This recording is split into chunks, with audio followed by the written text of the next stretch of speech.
firecracker. High temperatures in the low 90s will stay hot and dry as we head into the upcoming weekend and on into the early part of next week. That's your forecast from the WSIC Weather Center. I'm meteorologist Chase Myers. Join the Harbor Hippos family. It's not just a game, it's a community. Join the fun this summer at Huntersville Athletic Park. From single tickets to season passes and sponsorship opportunities, we've got something for everyone. Visit harborhippos.com to get your tickets and gear today. Opening day is May 30th. Don't miss out. Too much whining in your world? Come to Paloma in Mooresville for Wine Down Wednesdays. Starting at 4 p.m., half off every glass and bottle. Red, white, rosé. Why choose? Unwind with friends, flirt with flavor, and toast to making midweek magic. Visit palomacocktails.com. The following is a paid program and does not necessarily reflect the views of WSIC. Hello and welcome to Dollars and Cents, presented by North Main Financial. I'm your host, Joshua Dobi. Thank you so much for hanging with us here, 4 o'clock hour on a Thursday. If you're a 9 to 5er, we're at 53 minutes, 23 seconds until we get to that 5 o'clock bell. And I appreciate so much you spending that time with us here as on Dollars and Cents. As you might guess, if you happen to be a first-time listener, we're talking on all things financial, economic. We're looking at all kinds of stuff. We try not to be too limited in how we're looking at things because everybody's in a different space as far as their particular financial journey is concerned. And certainly when we're looking more macroeconomically, all kinds of things going on here. We got a lot of news. Literally just before I came on air here, a lot of economic news that was percolating through Congress up on Capitol Hill there in Washington, D.C. We're going to be talking about that. So we're going to be looking at those kinds of things. And as we do, we're going to be looking at some things in a positive light, other things in a not so positive light. But you recall, especially if you are a previous listener to this show, that nothing that we're talking about here is intended as a specific recommendation for you. Meaning that even though we're going to be talking about specific strategies, maybe even a particular company, I'll tell you, we're going to talk on some companies today and some particular investments. Everybody's situation is unique. We strongly, strongly recommend that you reach out to your tax advisor or your financial advisor, or if you'd like to reach out to us at North Main Financial Group, love to hear from you. Love to chat about your particular journey, see if there are ways in which we might be able to be helpful to you. Online, you can find us at northmainfinancial.com. That's north like the direction, Main like the street, financial.com. northmainfinancial.com. We have a contact page on there. Leave us a phone number or an email address and let us know if your phone number is textable, because I know a lot of people like to text and they don't like to call it. That's a big deal. I was informed by my folks I need to say that more often. So if you'd like for us to text you to set up an appointment with us at North Main Financial, happy to do that as well. Again, online at northmainfinancial.com. Well, folks, it's been exciting. Can't when I say it's exciting every week. I know if you're listening here every week on here, which I certainly hope you are, on Thursdays at 4 here on WSIC. A lot of exciting stuff. I kind of had to shift up what I was going to focus on. Well, maybe not really. Kind of thought it was going to happen, but it actually did happen. The budget bill, the spending bill. There have been several different names given to it here over these last couple of weeks. It was passed by the House, meaning it started out in the House. House went to the Senate. Senate made some revisions, passed it back to the House. House then approved the Senate revised version of it today, and I would anticipate, probably as desired, that it's going to end up on the president's desk for his signature, if not today, then tomorrow on July 4th, which, by the way, happy 4th, happy July 4th, a little bit early, but no reason why I can't wish you that a little bit in advance here. So I would anticipate that the president is going to sign it into law tomorrow. And I know it's not real until his signature officially hits the page there, but I think it's safe to say with its passage through Congress that this is going to be one that's signed into law. Now, you may be a little bit concerned that I'm going to, perhaps during today's show and maybe a couple of subsequent shows, read each of the 940 plus pages of the bill. I am not going to do that, so please put those concerns aside. I promise you I will not read all 940 plus pages of the budget bill, spending bill, again, however you'd like to describe it. But there are a whole collection of things, and I'm saying that jokingly, obviously, but there are a whole collection of things that are a part of it that, I mean, literally thousands of things that are included in there that I'm certainly not going to touch on, but a couple of big ones that definitely wanted to mention because they certainly were discussion points. They were all over the place as far as media are concerned, and so I want to just touch on them, just several of them briefly here on today's Dollars and Cents show, relative to what is in the bill. And again, it's not real yet until the president puts his signature on it, but every indication is that that's going to happen sometime, probably over the next 24 hours or so. But let's hit on a couple of these things that I know I've been asked a lot relative to what's in the bill and the kinds of things that we can expect. First, and I think certainly from a taxation standpoint, the tax cuts that were implemented in 2017 have all been extended. So, and in almost all cases made permanent. So there is not going to be an increase in the income tax rates for what would have amounted to everybody. Now, I don't think there was much concern that was going to happen, but it's in there. Right? I mean, nothing's real until it's real. And so there was some concern that some of those 2017 tax cuts were going to be allowed to lapse. It does not appear that was the case. I'm looking at it in real time as well. So there were some revisions made by the Senate that I still have not seen yet. So I'm giving you what I know, but there's a whole lot in there that I don't know yet. And I certainly will be taking a look at it here over the next several days. I wouldn't advise doing that unless you have maybe bouts of insomnia, because it's a little bit, let's say, dry reading, unless you're looking for something in particular. Well, what am I saying? This day of age of AI, you probably can get the congressional record. You probably can get the bill itself directly off of the online congressional account. Drop it right into AI. Probably can give you a 10-point synopsis on what's in there if you want to really do it fast. I mean, in my day and age, we had to actually buy Cliff's Notes, and if you're my age, you know exactly what Cliff's Notes are in those yellow and black books. But I'll be taking a look at it here over the next several days, talking about it next week, most likely, in terms of additional things. But let me highlight a couple of things here. One, there was a lot of discussion with a lot of my retiree clients and with other folks with regards to the taxation of Social Security. And one of the things that was hoped for is that Social Security income would be exempt or excluded or not taxed from taxation. That did not end up getting through, but what did get through is that there is an ability to take a pretty large exemption relative to your Social Security income if your income falls in certain brackets. And that bracket, if I'm remembering correctly here, again, this was all happening in real time just before I went on air.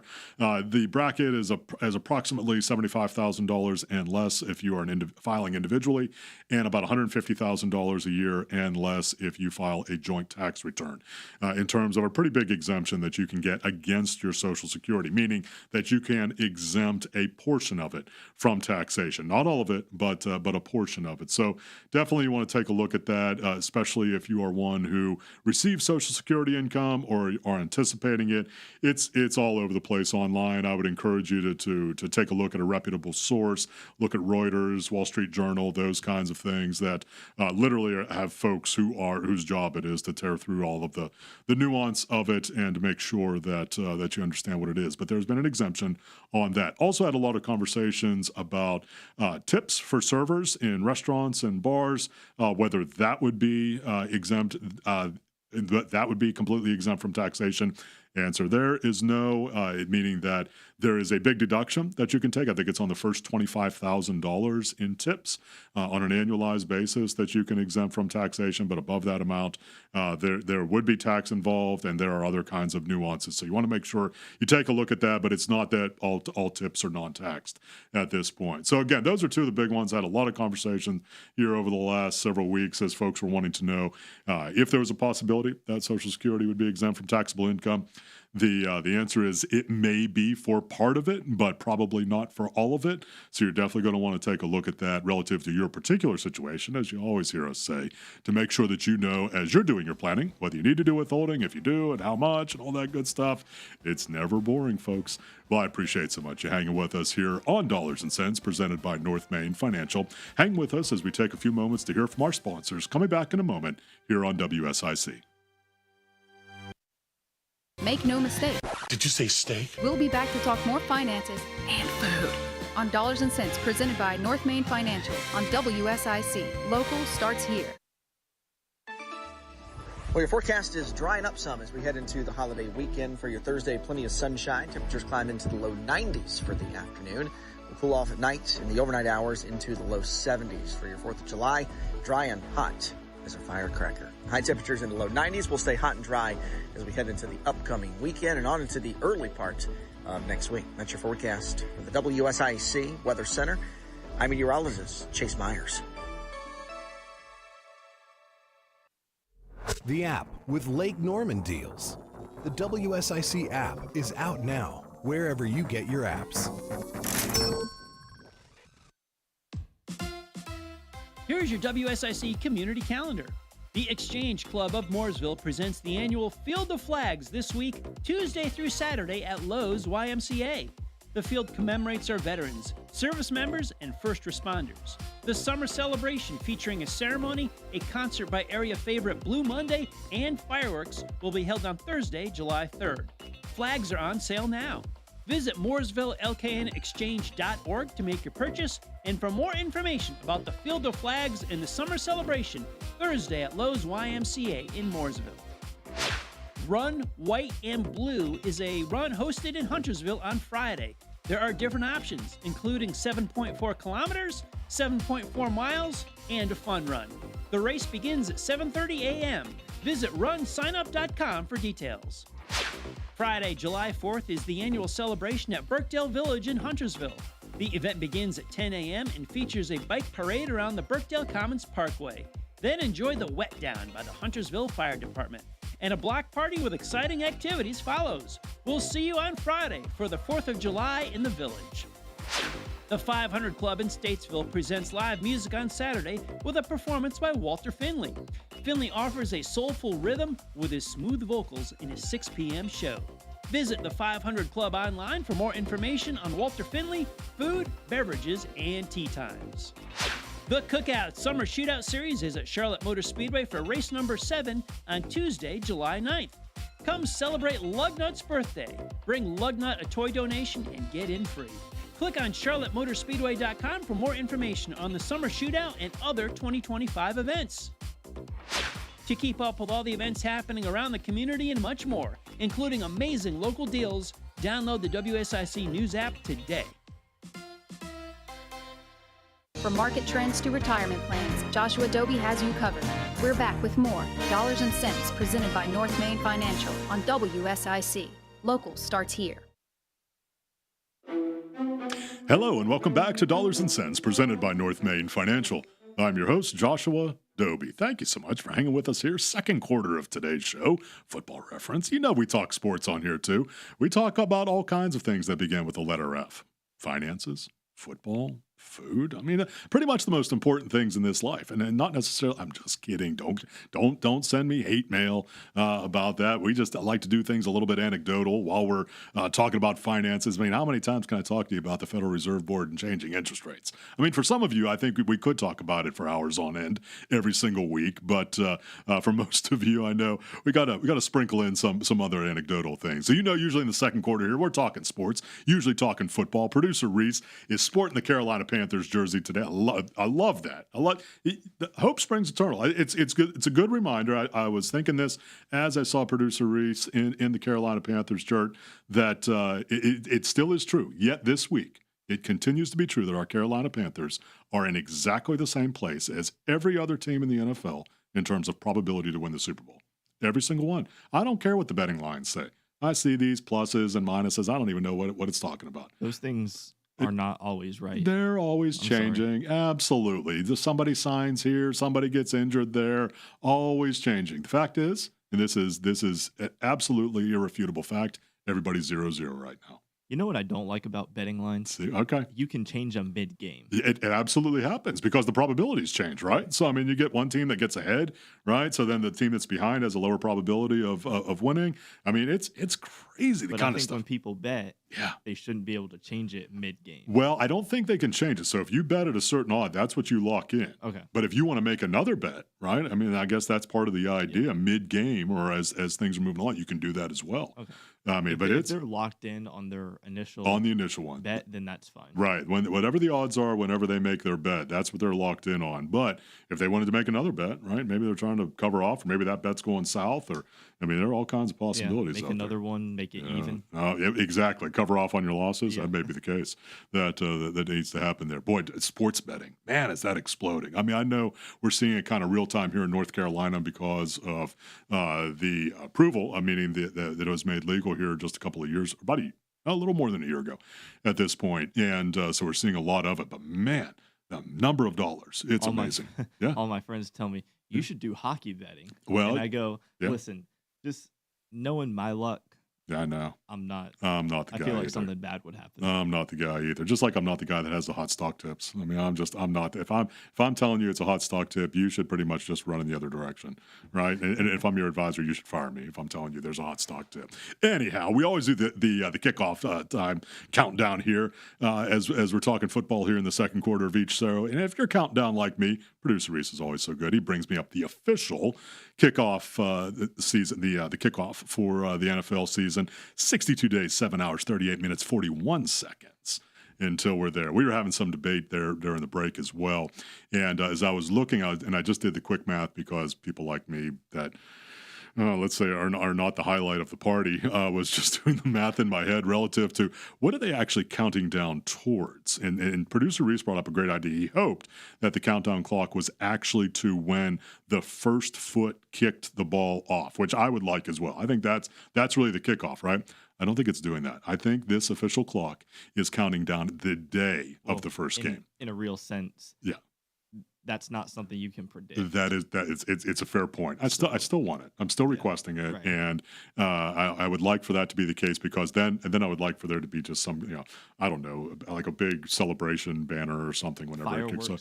Fireworks just on the screen. Come up on the screen. On the screen, yeah. As the first kickoff happens. But no, I think it's just until midnight of September 4th. So that's okay. I'll take it. I'm still going to give you the countdown. And by the way, if you're tracking, it's now 62 days, 7 hours, 37 minutes, 36 seconds until that September 4th kickoff. Now, I appreciate you hanging with us here into the second quarter. As we were coming in at the first quarter there, talking about the budget bill, spending bill that finally made its way through Congress. Boy, a lot of horse trading. That's just what I know. As far as things that were amended, cut, included, added on. There are all kinds of. It's pretty mind-numbing, actually, especially when, as I mentioned, there almost 1,000 pages. 1,000 pages. All right, good. Let's be fair with it. It's covering several $1 trillion, so it's not like we're talking about a household budget or something like that. Although we are talking about a household budget relative to our country, but the idea behind it was to address a number of issues, literally thousands of different issues that are in there. But the big ones we were talking about there, some of the things that were really hoped for, I know by so many folks relative to taxation, exemptions on Social Security and tips as well. Yes, but no. And I know that's often how these things go, meaning that, yes, it's possible if you fall into certain brackets that a portion or maybe all of your Social Security is exempt from taxation, but you have to fall into some pretty well-defined brackets. Same thing with tips as well, meaning if you fall into some pretty well-defined brackets in terms of what your overall income is, what your overall tip income is, then you may be exempt from taxation, but you can also, if you're making a little bit more, you could still be subject to income tax. So you're going to want to take a look at it closely. There are going to be, I'm sure, dozens, hundreds of different commentaries and reflections, highlight posts, bulleted lists of the kinds of things that most folks need to keep in mind. We're certainly going to be looking at that here over the next number of days and weeks, and we'll bring that to you here on future Dollar and Cent shows presented by North Main Financial here on WSIC. But it literally just happened within about an hour or two, actually, of us coming on air here. So I'm looking at it in real time, just like all of you are, and have some more thoughts to it and actually what's included in there as we make our way through. All right, let's keep macro a little bit. Let's talk a little bit about jobs, and I want the reason for that is want to highlight the jobs report from ADP. That's Automated Data Processing Group, publicly traded company, but not a government agency. They put out a monthly report as well, an employment report. They are in the payroll business and human resource business, so they have a lot of data about employers and employees, and I think that's one of the primary reasons why they offer up that monthly report. I would call it discouraging. It was one report, one weekly report, but certainly in terms of what was expected, a little bit discouraging in terms of the number of job openings and the number of folks looking for jobs here this past week. So it caught the market a little bit by surprise. The market didn't get too sideways on it, and very often these reports are revised, and they're either jobs added to them, jobs taken away from them. So those kinds of things will happen over the next 30, 60 days or so. But I would say it definitely is a data point. And it's definitely not a trend, but it definitely is a data point, especially as we're watching what the consumer is doing on a spending level and how they're spending, and things like student loan payments coming back online for federal student loans here a couple of months ago, and just a number of factors that we're watching. I'm not saying that things are slowing down, not saying that we're in a recession.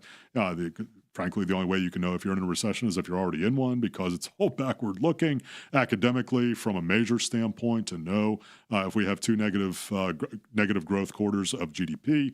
So it's a data point. That's the best way I can say it. So we'll see what it looks like relative to the government, the Bureau of Labor Statistics, as they make their weekly and monthly reports upcoming here. Haven't seen anything that would indicate that at this point there is a significant amount of stress on the employment market.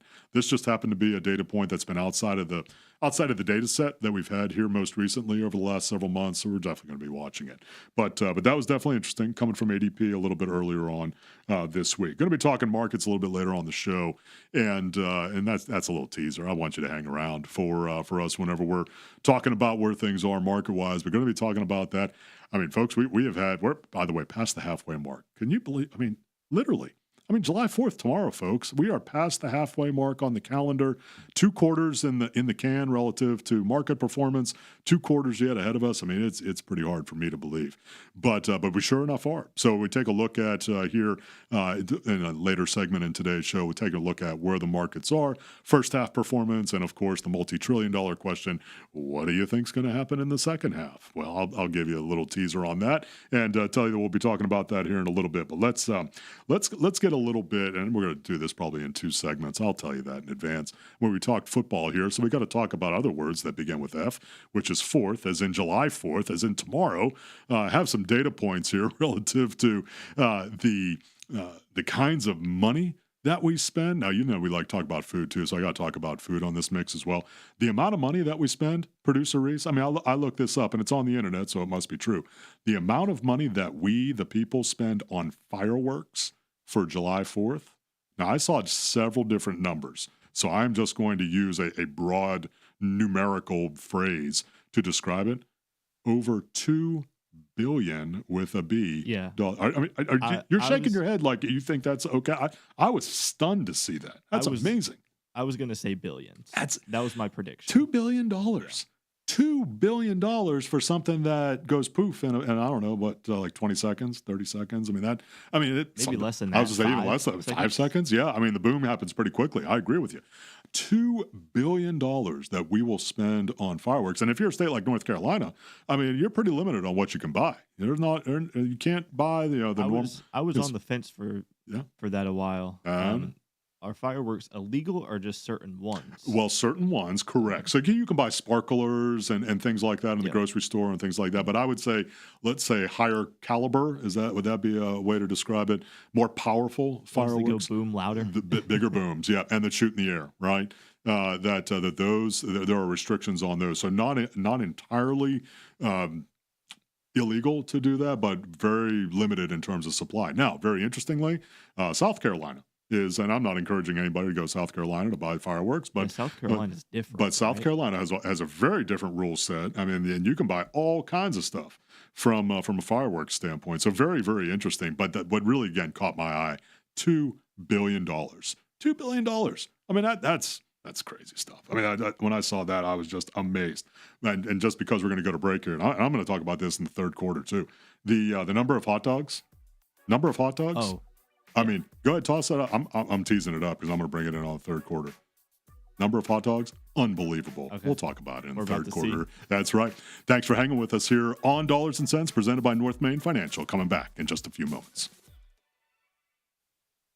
Make no mistake. Did you say steak? We'll be back to talk more finances and food on Dollars and Cents, presented by North Main Financial on WSIC. Local starts here. Well, your forecast is drying up some as we head into the holiday weekend. For your Thursday, plenty of sunshine. Temperatures climb into the low 90s for the afternoon.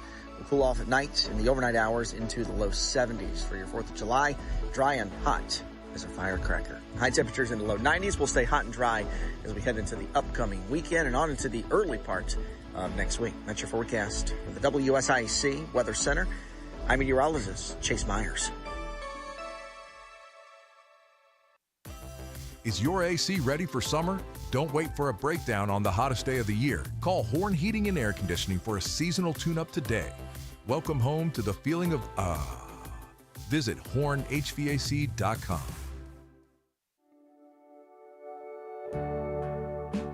This is Sheriff Darren Campbell with the Iredell County Sheriff's Office. Every day, scammers are targeting people right here in our community through phone calls, emails, and text messages, trying to steal your money, your personal information, and even your identity. If someone calls claiming to be from a government, a bank, or even law enforcement demanding money or personal details, stop and think. Legitimate organizations will never ask for gift cards, wire transfers, or your passwords over the phone or email. If something sounds too good to be true, it usually is. Hang up, don't click that link, and never share personal information with someone you don't trust. At the Iredell County Sheriff's Office, we're working to protect our community, and we're proud to partner with WSIC because local starts here, and keeping you informed keeps you safe. Stay alert, stay smart, and don't fall for a scam. Hi, this is Bob McIntosh with the McIntosh Law Firm in Davidson. Since 1997, we have been committed to providing our clients with competent, caring, and experienced legal services. Learn more at McIntoshLawFirm.com. Have you taken the DESCO Challenge? DESCO is where the professional goes for electrical supplies. My name is Ashley. I just redid the lighting in my home, and the customer experience at DESCO was second to none. See for yourself at DESCOInc.com. If you need home medical equipment, call Lowry Drug in Statesville. We have everything you need in stock, including portable oxygen concentrators, CPAPs, masks, lift chairs, wheelchairs, scooters, hospital beds, supplies, and anything else you need. Get it when you need it. Check out LowryDrug.com or call 704-873-2247. Lowry Drug, your hometown source since 1959, across from Iredell Memorial Hospital. We are worth the drive. Come see us. Inspire your team and gallop to greatness. Our horses at Willow Equine are outstanding at working with people on leadership and team building skills, perfect for corporate retreats. Visit willowequine.com as you gallop to greatness. Prioritizing your health is one of the best ways to take care of yourself. From routine visits to the joys of pregnancy to the illnesses that stop you in your tracks, Iredell Health System will be by your side. Learn more at iredellhealth.org. Looking for a unique gift? We've got it. The Local Collective is your go-to for handmade, heartfelt, and locally made. Over 40 local makers under one roof. Come visit us in July, mention this ad, and score a free gift. Visit thelocalcollectivenc.com. Every child deserves a safe, nurturing home, and every parent deserves support. Barrows Parenting empowers families across the Lake Norman region with the tools, guidance, and care they need to thrive. Through education and resilience-building programs, they're breaking cycles and creating brighter tomorrows. Lake Norman Woman is proud to support and recognize Barrows Parenting as one of the nonprofit organizations impacting our community at the Lake Norman Woman of the Year Gala presented by Optimed. Because strong families build strong communities. It ain't easy being number one, but we make it look good. WSIC. This is a Bloomberg Money Minute. Because of tomorrow's Independence Day holiday, the markets closed early, and we also saw the monthly employment report pushed up to today. The numbers were better than expected. That gave us another day of records for the S&P and NASDAQ. The S&P added 52, the NASDAQ rose 208, and the Dow was up 344. We'll need to wait until Monday to see how markets react to this afternoon's passage of President Trump's tax and spending bill. Audi sales were down 19% in the latest quarter, but that division of Volkswagen AG says it still has no plans to increase prices. Nissan is recalling more than 480,000 of its vehicles across the U.S. and Canada due to potential defects that could cause engine failure. The National Highway Safety Administration says the vehicles impacted carry specific VC turbo engines that may have manufacturing defects in their bearings. I'm Nancy Lyons, Bloomberg Radio.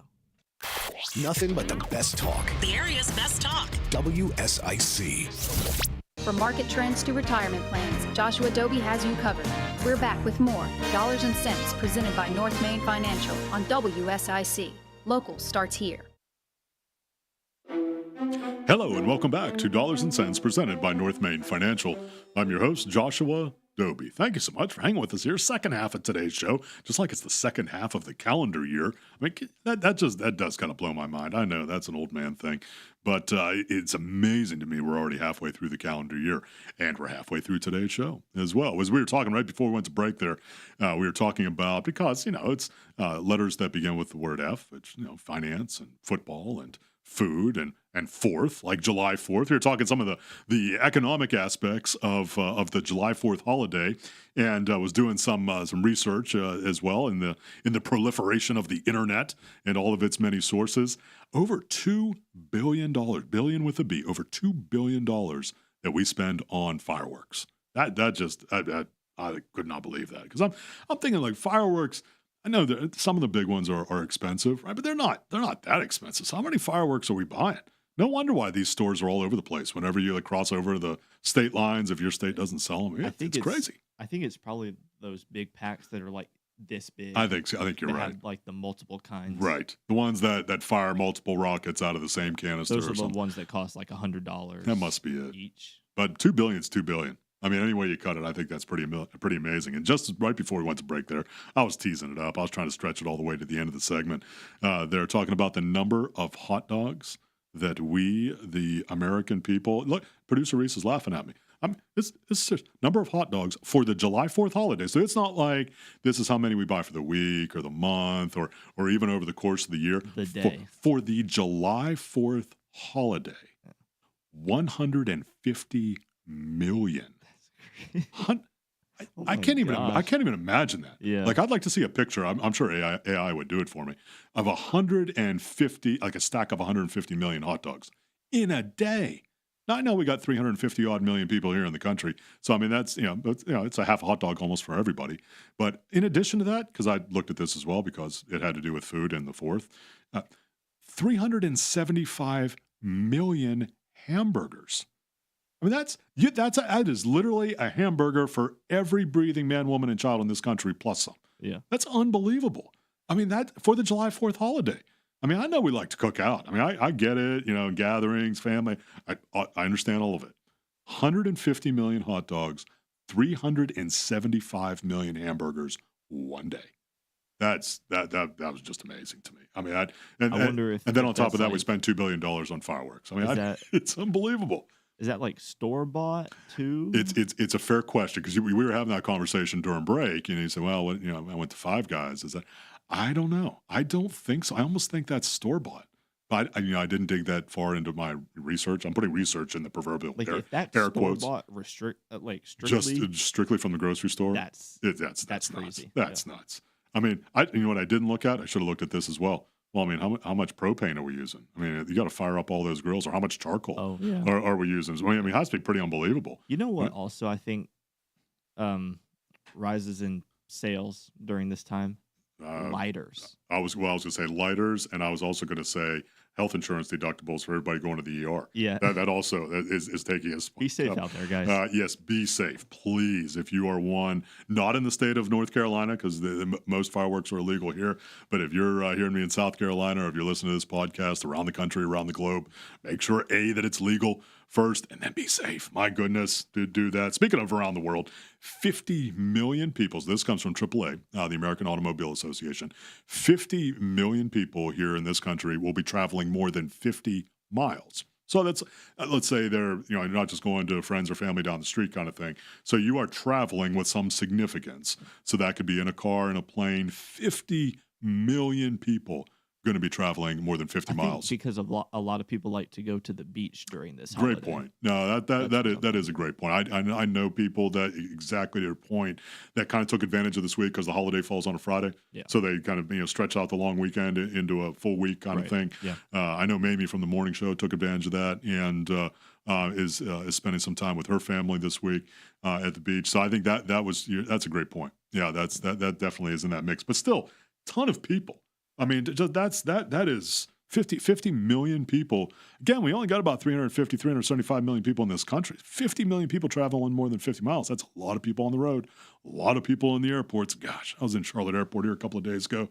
Anecdotally, I think there were about 50 million people. That's not true. There weren't 50 million. It felt like 50 million people there. And I think out of that 50 million at Charlotte Douglas Airport when I was there, I think exactly 6 were happy. Meaning that there were approximately exactly 6 people who were happy. Was that the amount of people who got through security already? Or folks who just didn't have a care in the world. There were 6 people there that were happy and their flights were on time and didn't have a care in the world. And the other 49,999,994, no, there weren't 50 million people at Charlotte Douglas. I don't want you calling Charlotte Douglas or me for that matter, but it felt like there. Although I think Charlotte Douglas put out an estimate that close to 1 million people, 1 million, we're going to be coming through Charlotte Douglas this week. Yeah, we're going to be coming through Charlotte Douglas this week for holiday-related travel. I mean, that is a huge number. That's a huge number. But thankfully, Charlotte Douglas as a hub for American Airlines, I mean, pretty much you're going anywhere in the southeast on American, chances are you're going to be running through Charlotte. Whether you're stopping here or you're heading somewhere else. So anyhow, some data points for July 4th, the holiday there. Talking economics, talking a lot of money being spent, a lot of hot dogs and a lot of hamburgers being consumed. And in many cases, people traveling to do that, to eat hot dogs, hamburgers, and watch some fireworks as well. All right, let's keep going here. Got to talk companies here a little bit, but also we want to tee up a little bit of food-related kinds of things. I mean, the 4th of July, we got to talk about a little bit more food. Found some funny stuff that's sitting out there. We like to talk anecdotally about these kinds of things that are sitting out there. First of all, I mentioned this to producer Reese. He said, "Do you have any weird collaborations this week?" I said, "Well, no, not really." Then I thought about it. I said, "Yeah, I do. Yeah, this is not a weird collaboration. I guess it's like anything else. If you like it, it's not weird, and if you don't like it, you might think it's weird." Right? So Sonic Drive-In. So we have Sonic around here in the Southeast. I'm not sure how, I know there are a couple thousand Sonic stores around the country. I'm not sure where they're concentrated, though, meaning are there parts of the country where they may not be?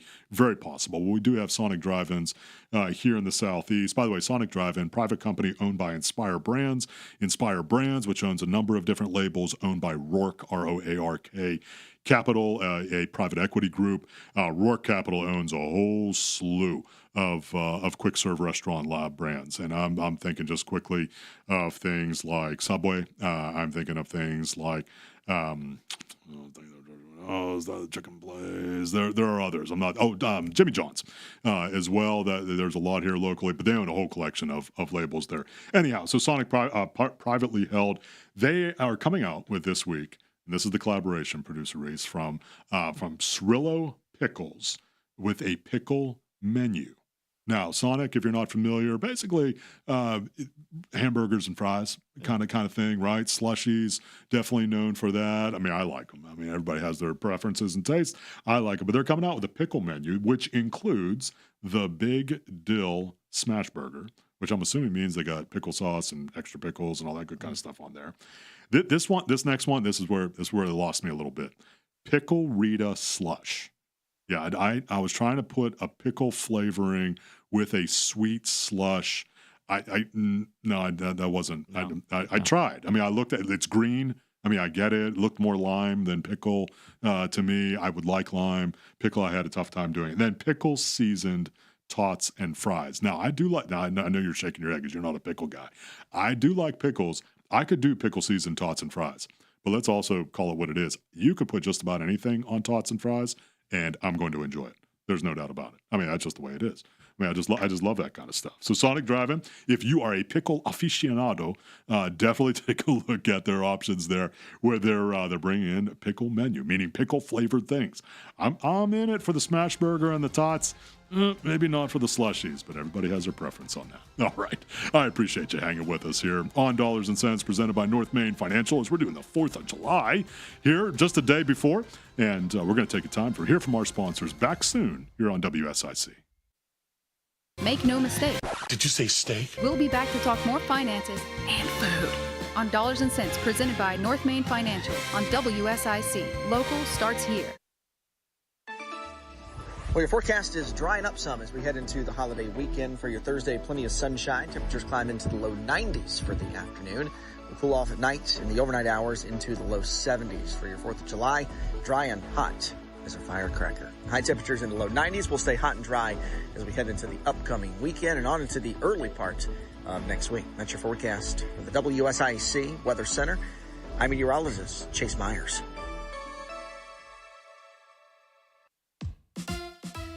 Here's your WSIC community calendar. The Exchange Club of Mooresville presents the annual Field of Flags this week, Tuesday through Saturday at Lowe's YMCA. The field commemorates our veterans, service members, and first responders. The summer celebration, featuring a ceremony, a concert by area favorite Blue Monday, and fireworks, will be held on Thursday, July 3rd. Flags are on sale now. Visit MooresvilleLKNExchange.org to make your purchase, and for more information about the Field of Flags and the summer celebration, Thursday at Lowe's YMCA in Mooresville. Run White and Blue is a run hosted in Huntersville on Friday. There are different options, including 7.4 kilometers, 7.4 miles, and a fun run. The race begins at 7:30 a.m. Visit runsignup.com for details. Friday, July 4th is the annual celebration at Birkdale Village in Huntersville. The event begins at 10 a.m. and features a bike parade around the Birkdale Commons Parkway. Then enjoy the Wet Down by the Huntersville Fire Department. And a block party with exciting activities follows. We'll see you on Friday for the 4th of July in the village.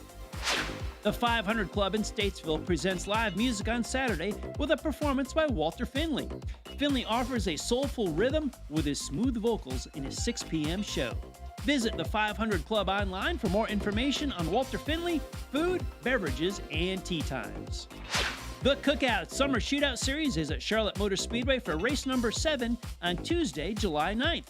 Come celebrate Lugnut's birthday. Bring Lugnut a toy donation and get in free. Click on charlottemotorspeedway.com for more information on the Summer Shootout and other 2025 events. To keep up with all the events happening around the community and much more, including amazing local deals, download the WSIC News app today. From market trends to retirement plans, Joshua Dobi has you covered. We're back with more Dollars and Cents, presented by North Main Financial on WSIC. Local starts here. Hello and welcome back to Dollars and Cents, presented by North Main Financial. I'm your host, Joshua Dobi. Thank you so much for hanging with us here. You made it, 4th quarter of today, football reference, to today's show. We got 11 minutes, 52 seconds until we hit that 5 o'clock bell, and I appreciate you spending that time with us here. We've been getting into a little bit of the 4th of July spirit. We spent the last segment talking about some of the financial aspects of things and also the food aspect of things, which we like to talk on here as well because of that. I mean, I'm still buzzing about the fact that we consume 150 million hot dogs and 375 million hamburgers for the 4th of July. That's not even like the total for the year or anything. It's for one day. I mean, that's amazing to me. We got some hungry people out there. That's also what that means. I got a question. Yeah, all right, fire away here. Do you think that more hamburgers are sold in just on the 4th of July alone than the rest of the year? I did read a little bit in my research on that said this is definitely the spike point. I mean, and not just 4th of July, but the whole summer season. I think because we're cooking outside, right? So that tends to be a favorite grill item, and so I think there's a lot more consumption of that. But also with the some of my research said as well as we just eat a lot of red meat. Yeah. I mean, I know I gave you another one of those statistics because we were seeing if we could find how many steaks were actually being bought for the July 4th holiday as well. And I couldn't find any data on that. So that's one of the questions. I know. How many burgers are sold in the whole year? Oh, it's probably some outrageous number. I probably couldn't believe that Tens either. of billions, I probably. mean, it has to be. If it's 375 million for one day, and I get it, it's a very popular thing, one of the most popular things for the day. But I don't know, a couple of billion? I don't know. That's we like our hamburgers. 190 million pounds of red meat are going to. So I'm not just talking hamburgers. 190 million pounds of red meat, which includes steaks, are going to be bought for the 4th of July. Yeah. 190 million pounds. That's not. I'm not talking about like 190 million little morsels. 190 million pounds of red meat. Folks, I think grocery stores are looking forward to tomorrow. I can't. Well, you know what? They're probably looking forward to it whenever they start looking at the receipts. I can't imagine that anybody's looking forward to just which I'm sure has been true all week, just the bombardment of traffic. I mean, it has to. I mean, I haven't stepped foot in a grocery store, and unless my wife really puts the guilt trip on me, I will not stop inside a grocery store because, I mean, that's a lot of people buying a lot of food. Man alive. All right, let's talk markets here. I promised you that we'd get to it here in the fourth quarter. And I want to take a little bit of a look back, look at the first half of this year because we're just getting started in the second half of the year. Amazing already. And then, of course, the multi-trillion-dollar question, what are we looking at for the balance of this year? So let's take a quick look at the first half. If you're looking at the most popular stock indices and you did kind of a Rip Van Winkle sort of thing and you fell asleep on January 1st and woke up on June 30th, which I hope didn't happen to you because that would be an indication of some not really good things. But if you did that, then you would have said, well, this really good part of the first year, being the first half of the year, really worked out well as far as the performance is concerned. You'd be correct. I mean, most of the popular indices were positive through the first half of this year, and I'm looking pretty much across the board. I'm looking at Dow Jones Industrial Average, S&P 500 Index, NASDAQ Composite, all in the 4 to 5% range, positive year-to-date, meaning from January 1st until June 30th. I'm looking at the long bonds, so I'm looking at both the 10-year and the 30-year Treasury, both positive players, meaning positive performance in terms of the pricing of the long bond here in the first half of the year, positive about 3%.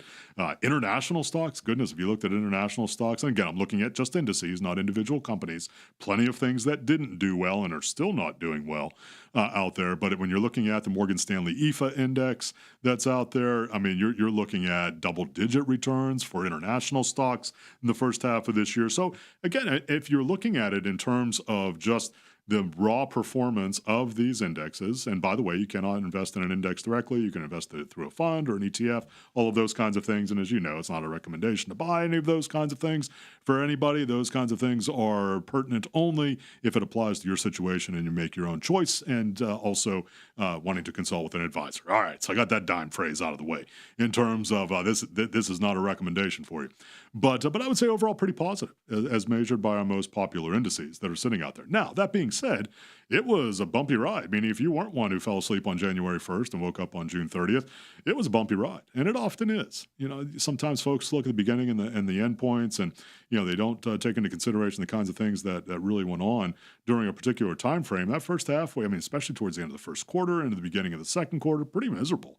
I mean, it really was. Things pulled back equity market-wise as measured by, again, our most popular stock indices, 8, 10, 12% more than that. A number of very large companies are still notably negative for the year. And yes, I'm looking at you, Google. I'm looking at you, Apple, which have had significant negative performance on two very widely held stocks. So not everything was positive. And I bring those up not to unnaturally highlight Apple or Google for having a negative first half of the year, but say that when we're looking at indexes, we're getting a very broad brush look at a particular basket. That isn't necessarily your experience or my experience or anybody's experience, frankly, but it is an indication about where that particular basket of stocks or bonds or other instruments move during a particular time frame. It's not perfect. It certainly is not indicative of the whole market, but it is a very quick way to say, all right, things doing well, not so well, but it is incomplete. And I want to make sure to emphasize that, because sometimes folks will look at, especially the Dow Jones Industrial Average, because it's so often quoted, and say, well, if it's up, then everything's doing well. No, really not true. It means that certain things are doing well, and when it comes to the Dow Jones Industrial Average, those things with higher stock prices have higher influence over that algorithm in terms of how it's computed, i.e., if you have a higher stock price, then you're going to have a greater influence. So if you're positive, there's going to be a greater propensity for the index to be positive. And same true on the other side. S&P 500 index is market cap weighted, meaning if you're a bigger company, you're going to have a greater influence over the index. If you're a smaller company, you're not going to have as much influence over the index. So there are all kinds of limitations that come with any data points. Anytime that you're looking at an algorithm, it's important to know them and not to make too broad of a generalization. All right, so that's all of the warning stuff, and make sure you know what you're reading, and you're comparing apples to apples and not apples to Volkswagens. All right, let's keep going. So again, looking at the first half of the year, notably in the positive, and so what does that mean for the second half of this year? Well, there's a lot ahead of us. As I mentioned here in an earlier segment, we just got the budget spending bill through Congress, probably going to hit the president's desk either today or tomorrow for signature, which will codify it into law at that time. Positives and negatives for everybody, right? I mean, something this big, almost 1,000 pages, thousands of entry points in terms of the number of programs and entities that are impacted by this. You're not going to find anybody, I don't think, who is going to say that it's exactly what I wanted. This looks perfect. You're going to find folks who have certain points they really like. You're going to have other folks who have certain points they really don't like. And probably if there's a certain amount of that for everybody, then you're probably pretty close to where we should be for the most part. But anyhow, we have that bill coming through. We still have these tariff issues that are sitting out there, and specifically not so much the imposition of tariffs over the short run, but what kind of deals are going to be cut with respective countries, and what will that mean long term for the companies who are doing business in other countries, attempting to sell here to the U.S. What will that mean as far as the import-export aspect of things? What will that do to our deficits, trade deficits, all of those kinds of things that are sitting out there that are still yet unknown. We had an announcement this week, which kind of got buried a little bit because of what all the attention that was given to the budget bill. But we had an announcement this week on a deal with Vietnam, which is very important because we import a lot from Vietnam, electronics, textiles, etc. So that is a very big deal. Well, we're going to have to see how those are going to shake out. Generally speaking, and I say this just based upon the performance, generally speaking, the market's moved on. The markets are not waiting in the same ways that they were in the early part of this year, especially at the end of the first quarter into the second quarter, for when these deals are going to come to fruition, because they really have moved on. I think that's part of the reason why the markets bounced back so much and so quickly there in the middle part of April, which is an easy segue to talk about what we expect market performance-wise for the balance of the year. You know me, I'm conservative, and I say that especially if you're a first-time listener. I'm always going to be the bird in the hand kind of guy. I'm not the one who is heavy speculation, or at least not aggressive speculation, I should say. And I'm going to be more on, just like I said, bird in the hand, more reserved in terms of my expectations. I wouldn't be surprised if we ended the year pretty close to where we are right now, meaning that we're going to have ups and downs and sideways, but I also wouldn't be surprised at all if we would end the year, as measured by our most popular indices for stocks and bonds, pretty close to where we are right now, which would be in the positive 5% range-ish. I say that for a couple of different reasons. One, we're coming off two very above-average years in 23 and 24. So there needs to be a reckoning. There needs to be a reversion to the mean at some point. So this may be that year. A couple of other things that are sitting out there as well. We've got the Federal Reserve sitting out there, whether not knowing whether they're going to cut rates or not. They seem to indicate, though, and you can obviously see me by my body language if you're watching on the WSIC app, which, by the way, if you don't have it, you're listening to me over the airwaves, jump over there to the Google Store, Apple Store, pick up the app. What's so nice about that app for WSIC?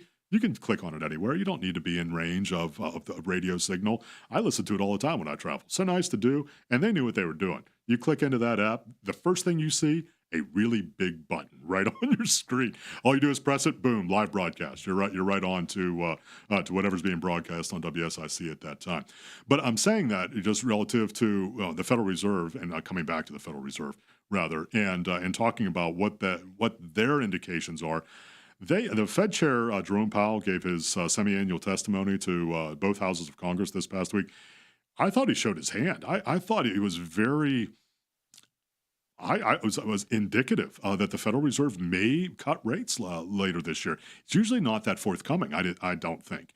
But it sounds like that there is a possibility that they're going to cut rates once, maybe even twice, before the end of the year. Quarter point each time is what the futures markets are indicating at this point.